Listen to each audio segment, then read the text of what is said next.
Olá! Que bom ter vocês conosco. Nós somos uma IA desenvolvida pelo site Ponto Geek. Curadoria de conteúdo humana por Gordo Geek. Eu sou o Eduardo. E eu sou a Jéssica. Bem-vindos à nossa análise de hoje. Vamos direto ao ponto hoje, o futuro da liderança na Apple. Tim Cook está no comando desde 2011, construiu um legado gigantesco, mas a pergunta que todo mundo faz é, quem vem depois? A gente tem aqui um material bem interessante que, olha, desenha um cenário complexo para essa transição. É um momento super crítico para a Apple, né? Sob o Cook, a empresa chegou a números, assim, estratosféricos financeiramente. Mas ele já está com 64 anos e ele mesmo já deu sinais de que, bom, a jornada como CEO tem um prazo para acabar. E os planos de sucessão, olha, estão a todo vapor lá dentro. As fontes que a gente analisou aqui detalham bem os bastidores, os nomes que estão sendo cotados, é bem interessante. Legal, então vamos começar pelo começo, né? Tim Cook. Quem é ele, como chegou lá, assumiu depois do Steve Jobs, claro, mas a trajetória dele já o preparava para isso, parece. Exato. Ele nasceu lá na Alabama, é engenheiro industrial de formação pela Auburn University e depois fez um MBA em Duke, que é uma universidade de peso, né? Foi até Fuqua Scholar lá. Certo. E antes da Apple? Porque ele não surgiu do nada lá dentro, né? Não mesmo. As fontes destacam muito os 12 anos que ele passou na IBM. 12 anos, e não foi pouca coisa. Ele chegou a ser diretor para a América do Norte e América Latina, cuidando justamente de operações e logística. Depois teve passagens mais curtas pela Intelligent Electronics e pela Compaq. Então essa experiência em operações foi o diferencial. Com certeza. Foi por isso que o Jobs foi atrás dele em março de 98, contratou ele como vice-presidente sênior de operações globais. A Apple, naquela época, estava um caos na cadeia de suprimentos, perdendo dinheiro, sabe? Sei. E aí o Cook chegou para arrumar a casa. E como arrumou? Foi radical, fechou fábricas e armazéns próprios da Apple, terceirizou quase toda a produção para a Ásia, principalmente China e Taiwan, e otimizou demais os estoques. Uma revolução silenciosa, assim, nos bastidores. Uma revolução que não só salvou dinheiro, mas que deve ter construído uma confiança absurda com o Jobs, né? Totalmente. Principalmente porque o Cook segurou as pontas muito bem quando o Jobs precisou se afastar por motivos de saúde em 2004 e depois em 2009. Ele virou braço direito operacional. Tem até aquela história famosa, né? Dele oferecendo parte do fígado pro Jobs. Isso. Mostra a profundidade da relação e da lealdade. O perfil dele sempre foi esse: discreto, metódico, super confiável, eficiente ao extremo. Não tinha surpresa. Por isso, em 2007, ele virou COO, o diretor de operações, e quando Jobs renunciou em agosto de 2011, a escolha do Cook para CEO foi, natural, ninguém duvidou. E o legado dele como CEO, os números são impressionantes, né? Absurdos! O valor de mercado da Apple mais do que setuplicou. Chegou a bater quase 3 trilhões de dólares. A receita e o lucro dobraram nesse período. Ele não foi só um gestor, ele lançou produtos importantes. Sim, teve o Apple Watch, os AirPods que, nossa, viraram febre. Pois é, e a transição para os processadores próprios, o Apple Silicon, que deu um gás enorme para os Macs. Mais recentemente, o Vision Pro, que ainda está buscando seu lugar, mas é uma aposta ousada. E não dá para esquecer dos serviços, né? Apple Music, TV Plus e o iCloud. Isso virou um negócio gigante. Gigante é pouco. Superou 100 bilhões de dólares de receita anual. É um pilar fundamental hoje. Além disso, ele fez mais de 100 aquisições, incluindo a Beats, aquela dos fones, e a divisão de modems da Intel. E em termos de cultura da empresa e impacto social, mudou muita coisa do Jobs para ele? Mudou sim. Ele manteve a máquina operacional funcionando como um relógio, essa é a marca dele, mas a cultura interna ficou, dizem as fontes, mais colaborativa, menos, digamos, explosiva que na época do Jobs, mais inclusiva também. Ele foi o primeiro CEO abertamente gay de uma empresa da Fortune 500, né?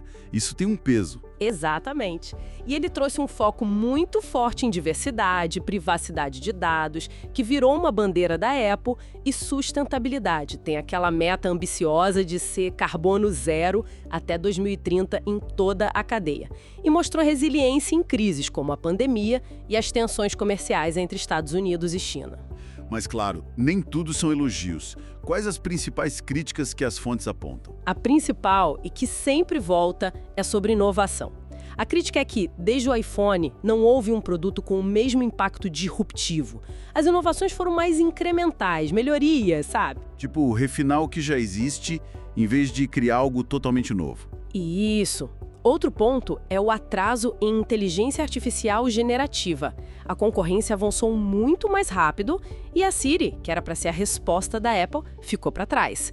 Teve o êxodo de talentos importantes, como o Johnny Ive, o mago do design. E aqueles casos mais pontuais, mas que arranharam a imagem. Sim, o Battery Date, quando descobriram que a Apple reduzia a velocidade de iPhones com baterias mais velhas sem avisar direito. Deu uma polêmica danada. E disputas legais, como a recente sobre patentes do Apple Watch, que levou à proibição temporária de vendas nos Estados Unidos. E as pressões externas, regulatórias, geopolíticas. Essas estão pegando forte. A App Store está sob escrutínio constante na União Europeia e em outros lugares por práticas anticompetitivas. E a geopolítica é um campo minado. As tarifas impostas sob a administração Trump, a pressão para diversificar a produção para fora da China, os desafios de operar lá, tudo isso complica muito. Então, a gestão dele foi de sucesso financeiro e operacional, mas com essa sombra da inovação e desafios crescentes. E a aposentadoria? Ele já falou algo concreto? Concreto, tipo data? Não. Ele disse em entrevistas que não se vê parado, numa aposentadoria tradicional. Quer continuar ativo e intelectualmente estimulado. Aquela frase, não me vejo em casa sem fazer nada, resume bem. Mas o mercado especula, né? Sempre tem rumor. Ah, sempre. Falaram muito de 2025, talvez depois de lançar um novo produto importante, ou quando um pacote grande de ações dele se tornar disponível, o tal do vesting. Mas oficialmente nada. O que ele sinalizou foi que provavelmente não fica mais 10 anos no cargo. Então, se ele tem 64 agora, não ficando mais 10 anos, a saída seria até 2031, mais ou menos? Exato. A janela mais provável, segundo as análises, fica entre 2027 e 2031. E talvez ele não saia totalmente da Apple, né? Pode virar presidente do conselho, continuar influenciando de alguma forma. Faz sentido. E a Apple já está se mexendo para essa sucessão, né? Eles confirmam que existem planos. Sim, confirmam. O Cook mesmo já disse que o desejo dele é que o próximo CEO venha de dentro da Apple. Ele falou algo como, meu trabalho é preparar várias pessoas para a sucessão. E eu realmente quero que a pessoa venha de dentro da Apple. O Conselho de Administração está muito focado nisso, em identificar e preparar essa nova geração de líderes. E quem são os nomes que estão nessa corrida interna? Quem as fontes apontam como os mais cotados? Olha, tem um grupo principal que sempre aparece. O nome que está mais forte no momento, considerado favorito por muitas fontes, é o John Ternus. Depois vem o Jeff Williams, que é o atual CEO. E aí tem outros executivos de peso, como o Craig Federighi, o Eddie Q e o Greg Joswiak. Algumas fontes mencionam até o Sab Khan como um possível futuro CEO se o Williams subir. Interessante, mas tem desafios aí, né? Porque essa equipe executiva do Cook é muito estável, tá junto há muito tempo. Exatamente. Esse é um ponto crucial. Muitos deles já têm idade e, vamos ser sinceros, dinheiro suficiente para se aposentar confortavelmente. Então a questão não é só quem é capaz, mas quem quer assumir esse rojão e por quanto tempo. E tem a questão de achar alguém que esteja pronto agora, mas que também possa liderar por um bom tempo, tipo uns 10 anos, né? Para dar estabilidade. Isso. Achar esse equilíbrio é o dilema. E apesar do Cook falar em preparação, algumas fontes questionam o quão transparente esse processo realmente é lá dentro. No fim das contas, a decisão é do Conselho de Administração. Ok, então vamos detalhar esses candidatos. Começando pelo John Ternus, o suposto favorito. Quem é ele? O John Ternus é o vice-presidente sênior de engenharia de hardware. Ele tem 49 anos, nasceu em 1975, na Pensilvânia, É o mais jovem da equipe executiva principal. Formação. Qual o background dele? Engenharia mecânica pela Universidade da Pensilvânia, a UPenn. Em 1997, curiosidade, ele era atleta universitário de natação.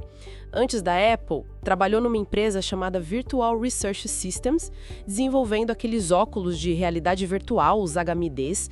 Há quem diga que ele teve uma passagem pela consultoria Bain & Company também, mas isso é menos confirmado. E a trajetória dentro da Apple, ele entrou bem jovem, né? Sim, entrou em 2001, com 26 anos, direto na equipe de design de produto.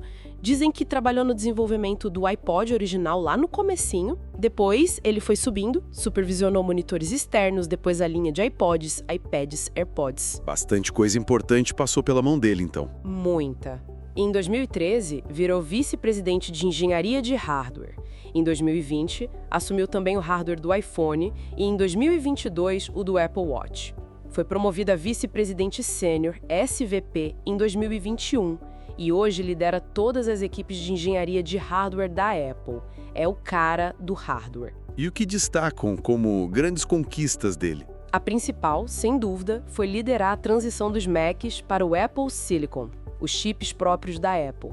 Foi um projeto enorme, super complexo e considerado um sucesso estrondoso. Ele mesmo descreveu como um projeto divertido que permitiu criar produtos como o MacBook Air sem ventoinha, super fino e potente. Ah, essa transição foi um marco mesmo. iPhones mais recentes e os AirPods, que, como a gente falou, mudaram a forma como as pessoas usam fones. Ele também tem ganhado muita visibilidade pública, aparecendo mais nos eventos como a WWDC. É descrito como alguém bem quisto, carismático nos bastidores. E por que ele é visto como o favorito para a sucessão? Principalmente se o Cook ficar mais alguns anos, tipo até perto de 2030. O Ternos teria tempo para ganhar ainda mais experiência e estofo. Dizem que o Cook gosta dele, o acha bom de apresentação, educado, ponderado nas decisões. E tem apoios internos importantes, como o do Ed Kool, que, segundo as fontes, torce por ele privadamente. E o fator idade ajuda muito. Com 49 anos, ele poderia tranquilamente liderar a Apple por uma década ou mais, trazendo estabilidade. Mas sempre tem o mais, né? Quais as críticas ou pontos fracos? Tem sim. Alguns dentro e fora da Apple ainda o veem como muito júnior para o cargo de CEO, talvez faltando aquela visão estratégica mais ampla ou a experiência em lidar com crises globais complexas. Há alegações de que ele não teve um papel tão central assim no desenvolvimento do Vision Pro, por exemplo. E associam ele a algum fracasso? A Touch Bar dos MacBooks, que foi bastante criticado e depois removida, é frequentemente associada à gestão dele. E tem críticas também sobre o ritmo da transição de todos os Macs para Apple Silicon, que alguns acharam que poderia ter sido mais rápido. E o estilo de liderança dele? Como descrevem? Colaborativo, calmo, metódico. Não é um cara de confronto, parece avesso a controvérsias. Bem diferente do estilo passional do Jobs, por exemplo, mais parecido com o Cook nesse aspecto, talvez. Entendi. Então, Ternos é a aposta na juventude, do hardware e numa liderança mais calma. E o outro nome forte é o Jeff Williams, o CEO. Ele seria o quê? A aposta na experiência? Exatamente. Jeff Williams, com 61 anos, é o Chief Operating Officer, o diretor de operações. Ele é quase o oposto do Ternos em termos de perfil etário e de foco principal. Qual o histórico dele? Ele nasceu em 1963, também engenheiro mecânico, formado pela NC State em 1985, onde foi bolsista Caldwell e até estudou um período em Oxford. E, adivinha, também tem MBA pela Duke, igual ao Cook. E antes da Apple... Deixa eu adivinhar. IBM. Na mosca. Passou 13 anos na IBM, também na área de operações e engenharia. As semelhanças com o Cook são muitas. Impressionante. E como ele entrou na Apple? Foi recrutado pelo próprio Tim Cook em 1998 para ser chefe de compras globais, procurement. O Cook estava montando a equipe para revolucionar a cadeia de suprimentos. Williams foi subindo junto com Cook. Virou VP de operações em 2004. Teve papel no iPhone. Papel-chave. Em 2007, ele foi fundamental nas operações para o lançamento do primeiro iPhone. Em 2010, passou a liderar as operações mundiais. Em 2013, assumiu a liderança do projeto do Apple Watch. Foi nomeado CEO em 2015, quando o Cook deixou o cargo para ser CEO. E ele assumiu mais coisa depois, né? Sim. Quando Johnny Ive saiu em 2019, o Williams assumiu também a liderança da equipe de design de hardware e software. Ou seja, ele hoje supervisiona as operações globais, o atendimento ao cliente, a cadeia de suprimentos, a equipe de design, o desenvolvimento do Apple Watch e até as iniciativas de saúde da Apple, como o Research Kit. É muita responsabilidade. Não é à toa que chamam ele de o Tim Cook do Tim Cook. Pois é, o background é parecido, o foco em operações é o mesmo, o perfil de liderança também é descrito como pragmático, colaborativo, com visão estratégica, mas muito mão na massa, hands-on, comprometido com os valores da Apple, mas focado em fazer a máquina funcionar. E as chances dele na sucessão? Porque ele é cotado. Ele é visto como o sucessor mais lógico se o Cook decidir sair amanhã, no curto prazo. Ele já ocupa o antigo cargo do Cook, conhece a operação como ninguém, representa a continuidade, a segurança, a estabilidade, tem um perfil operacional fortíssimo. Mas tem um porém grande, né? O porém é a idade. Com 61 anos, ele é apenas 2 anos mais novo que o Cook. Isso faz dele uma solução talvez mais interina, uma ponte, do que um sucessor de longo prazo para ficar 10, 15 anos. E talvez o conselho queira alguém que possa ter um reinado mais longo, como foi o do Cook. Entendi. Então, a escolha entre Ternos e Williams é quase uma escolha entre futuro de longo prazo versus segurança de curto prazo, ou entre hardware versus operações. É uma boa forma de colocar. São os dois polos mais prováveis, segundo a maioria das fontes. Mas não podemos descartar os outros nomes importantes que circulam. Certo? Vamos falar deles então. Craig Federighi, o cara do software. Qual a história dele? Craig Federighi, 56 anos, ao vice-presidente sênior de engenharia de software. Nasceu em 1969, na Califórnia, descendente de italianos. Formado em engenharia elétrica e ciência da computação pela UC Berkeley, com mestrado e tudo. E ele veio da Next também, né? Como o Jobs. Exato. Ele trabalhou na Next, a empresa que o Jobs fundou depois de sair da Apple. Lá, ele liderou o desenvolvimento de uma tecnologia importante chamada Enterprise Objects Framework, o EOF. Quando a Apple comprou a Next em 1996, ele veio junto. Mas ele saiu da Apple por um tempo, não foi? Saiu. Em 1999, foi para uma empresa chamada Ariba, onde ficou por 10 anos e chegou a ser CTO. Mas em 2009 ele voltou para a Apple, chamado para liderar a engenharia do macOS. E aí a ascensão foi rápida. Foi sim. Em 2011 virou VP de engenharia de software do Mac. Em 2012 foi promovido a SVP e assumiu também a responsabilidade pelo iOS. Depois da saída conturbada do Scott Forstall, ele unificou o desenvolvimento dos sistemas operacionais. Em 2017 assumiu também a Siri. Ele é famoso pelas apresentações na WWDC, né? O cara do palco. Totalmente. Ele é super carismático, tem um humor ótimo, faz piadas, ganhou apelidos como Air Force One por causa do cabelo e até se veste de Superman às vezes nos vídeos. É a figura central nos anúncios de software. Ele também teve papel fundamental na criação e abertura do código da linguagem Swift e apresentou o SwiftUI. Fora do trabalho, o que se sabe dele? As fontes dizem que ele gosta de surfar, acampar, canta karaokê e é muito fã da banda Rush. Um perfil bem diferente dos outros executivos mais focados em operações ou hardware. E as chances dele como CEO? Ele é mencionado como um candidato potencial, claro, lidera divisões críticas de software, que são a alma dos produtos Apple, mas, sinceramente, as fontes que analisamos dão bem menos destaque para ele como provável sucessor do Cook em comparação com o Ternos e o Williams. Talvez o perfil mais focado em software seja visto como menos abrangente para o cargo de CEO. Não fica claro o motivo. Entendi. Próximo da lista. Ed Q, o senhor dos serviços. Ed Q, 59 anos, vice-presidente sênior de serviços. Nasceu em 1964 em Miami, filho de imigrantes cubanos. Formado em ciência da computação e economia, também pela Duke. Parece que Duke é um celeiro de executivos da Apple. Verdade, ele está há muito tempo na Apple, né? Desde 1989. Entrou como gerente de engenharia de software e suporte. Ele teve um papel, assim, fundamental na criação da Apple Online Store, lá em 1998, depois na iTunes Store, em 2003, na App Store, em 2008, e na suíte iLife. Ele está por trás de muita coisa que definiu a Apple moderna. E hoje ele cuida de quê exatamente? A área de serviços é enorme. Cuida de quase tudo que não é hardware ou sistema operacional principal. Apple Music, News, Podcasts, o Apple TV, o serviço TV Plus, Apple Pay, Apple Card, Mapas, a plataforma de anúncios da Apple, o iCloud, os apps de produtividade como Pages e Numbers, os de criatividade como iMovie e GarageBand, e toda a programação de vídeo mundial da Apple. É um império. Uau! E ele tem fama de consertador de problemas, né? Tem. Ele foi chamado para resolver a crise do Mobile Me, transformando no iCloud, assumiu os mapas depois do lançamento desastroso inicial, assumiu a Siri por um tempo para tentar melhorar.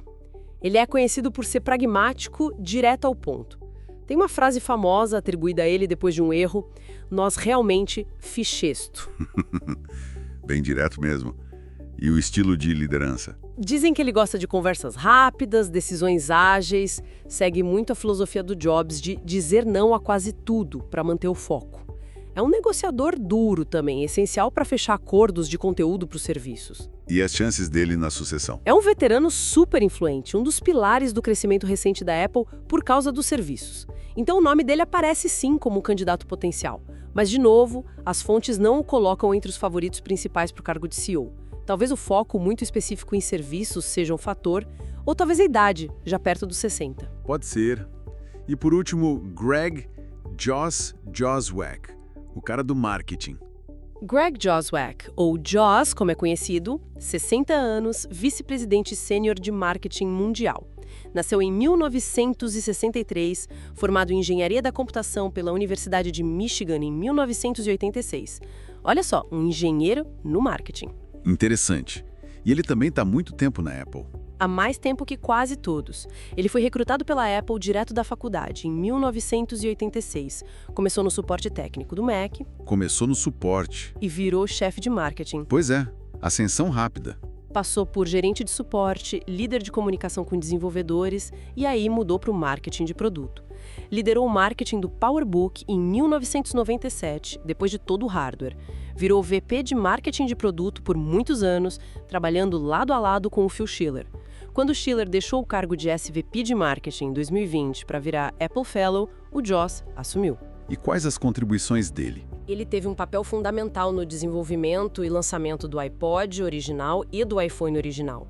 Esteve envolvido no marketing de quase todos os produtos importantes da Apple nas últimas décadas. São mais de 30 anos de casa, né? Ele supervisiona todas as estratégias de marketing globais hoje. Com essa experiência toda, por que ele não seria um favorito? Ele é mencionado como candidato, sim, os pontos fortes são óbvios. Vasta experiência na Apple, conhece os produtos como ninguém, tem background técnico de engenharia, que ajuda, e ótimas habilidades de comunicação. Mas as limitações são as mesmas de outros. A idade, 60 anos, só 4 a menos que o Cook, e a concorrência interna fortíssima com nomes como Turnus e Williams, que parecem ter mais tração interna ou representam apostas mais claras para o futuro, hardware ou operações. Entendi. Então temos Turnus e Williams como os mais prováveis, e Federighi, Que e Joswiak como nomes fortes, mas talvez correndo por fora. É um grupo experiente, sem dúvida. Muito experiente. Mas quem quer que assuma vai pegar a Apple no momento delicado. É o que as fontes indicam, né? Um clima de certo ceticismo entre analistas agora em 2025. Sim, bastante. Há uma preocupação real sobre o ritmo da inovação, especialmente em inteligência artificial. A WWDC de 2025, a Conferência de Desenvolvedores, foi vista por muitos analistas como uma decepção nesse sentido. Um fracasso em apresentar novidades realmente impactantes em IA. A Apple parece estar correndo atrás da Google, da Microsoft, da OpenAI. E esse atraso em IA é visto como um maior desafio para o próximo líder. É um dos maiores, com certeza. Falhar em entregar uma Siri realmente inteligente e útil depois de tantos anos é quase simbólico desse atraso. O próximo CEO vai ter que colocar a IA como prioridade máxima e entregar resultados rápidos para não perder mais terreno. E além da IA, quais outros grandes desafios as fontes identificam? Bom, tem a gestão de crises e a comunicação. Alguns analistas sugerem que a Apple precisa ser mais transparente quando problemas surgem, talvez adotando uma abordagem mais direta, como o Jobs fazia em algumas situações, em vez do silêncio ou das respostas corporativas padrão. E a pressão regulatória e geopolítica que a gente já comentou? Essa só tende a aumentar. Nos Estados Unidos, com a administração Trump de volta, existe a ameaça de novas tarifas sobre produtos feitos na China, uma pressão ainda maior para trazer a produção de volta para os Estados Unidos, o que é logisticamente complexo e caro. Na União Europeia, o cerco à Apple Store continua. E a dependência da China, tanto para a produção quanto como mercado consumidor, é um risco geopolítico constante. E a própria capacidade de inovar. Lançar o próximo iPhone. Esse é o fantasma que assombra a Apple pós-Jobs. A dificuldade em lançar produtos realmente disruptivos é real. A saída de talentos-chave do design e de outras áreas preocupa. O Vision Pro, apesar de tecnologicamente impressionante, ainda é um produto de nicho, caro, e não parece ser o próximo grande sucesso que muitos esperavam. Pelo menos não ainda. Há uma sensação de que os produtos recentes são mais decepcionantes. E como manter o crescimento financeiro nesse cenário? Esse é o desafio final. Manter as margens de lucro altíssimas e o engajamento dos usuários fiéis, sem entregar novidades realmente atraentes, pode começar a pressionar as receitas e o valor das ações. A Apple vive muito da percepção de vanguarda, de desejo. Se isso enfraquecer... O cenário parece uma tempestade perfeita, como alguns analistas chamam. Múltiplos desafios sérios acontecendo ao mesmo tempo. Exatamente. Um consenso entre as fontes é que a empresa enfrenta uma combinação rara de desafios simultâneos: tecnológicos, IA, inovação, regulatórios, App Store, antitrust, geopolíticos, China, tarifas e de mercado, concorrência acirrada. O novo líder vai precisar de muita habilidade para navegar tudo isso. Recapitulando então, a sucessão do Tim Cook é complexa. Vários candidatos internos muito qualificados, cada um com seus pontos fortes. Ternos representando o futuro do hardware e a juventude. Williams representando a continuidade operacional e a segurança. E Friedrich, cool. E Joswak trazendo a força do software, dos serviços e do marketing, mas talvez com menos chances para o cargo principal. Isso. E independentemente de quem for escolhido pelo conselho, os desafios que esperam o próximo CEO da Apple são imensos. É um momento absolutamente crítico para definir os rumos da empresa mais valiosa do mundo. O fim dessa análise detalhada das fontes nos deixa com essa grande interrogação sobre o futuro. Esperamos que essa nossa discussão detalhada tenha sido útil e, claro, interessante para quem nos ouve. E se você gostou, não esquece. Deixa seu comentário, curte, compartilha com os amigos. Isso ajuda muito a gente a continuar trazendo essas informações e análises. É isso aí. Muito obrigado pela companhia e até a próxima. Tchau!